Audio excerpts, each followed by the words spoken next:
নিশিরাইতে ভালোবাসার গান শোনাইতাম। তৃতীয়লিঙ্গের মানুষ তথা হিজড়া নামটি শুনলেই অনেকের মাঝে একটি নেতিবাচক মনোভাব সৃষ্টি হয়। সবার অবহেলায় কোণঠাসা এই জনগোষ্ঠীর জীবনে শুধুই বেদনার ঢেউ।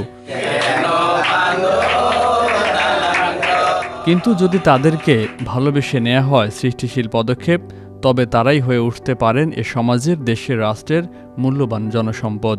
বদলে দিতে পারেন তাদের নিয়ে নেতিবাচক সব ধ্যান ধারণা। বর্তমানে জনপ্রতিনিধি হিসেবে বিভিন্ন প্রতিষ্ঠান এবং সাংস্কৃতিক কর্মকাণ্ডে হিজড়াদের অংশগ্রহণ আশান্বিত করছে সবাইকে।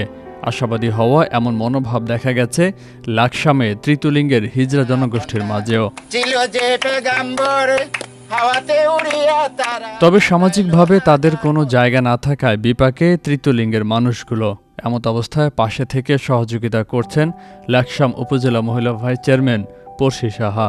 মহিলা ভাইস চেয়ারম্যান আমাদেরকে করোনাকাল থেকে আমাদের চাউল ডাউল শাড়ি সেমাই চিনি কাপড় দিয়ে সব অনেক কিছু দিয়ে আমাদের সাহায্য সহযোগিতা করেছে এবং তার ফেসবুকে তার প্রমাণও আছে।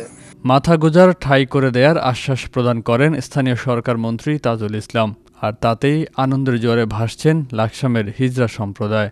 19 জুলাই পড়শি ম্যাডামের হাত ধরে আমাদের মন্ত্রী মহোদয়ের সাথে সাক্ষাৎ করার সুযোগ পেয়েছি। মন্ত্রী মহোদয়, আমরা লাকসামে 26 জন হিজড়া আছি, আমাদেরকে বাসস্থানের আশ্বাস দিয়েছেন। নিজ পরিবার থেকে বিতাড়িত হয়ে ভিন্ন জায়গায় সবাই এক হয়ে গড়েছেন অন্য একটি পরিবার।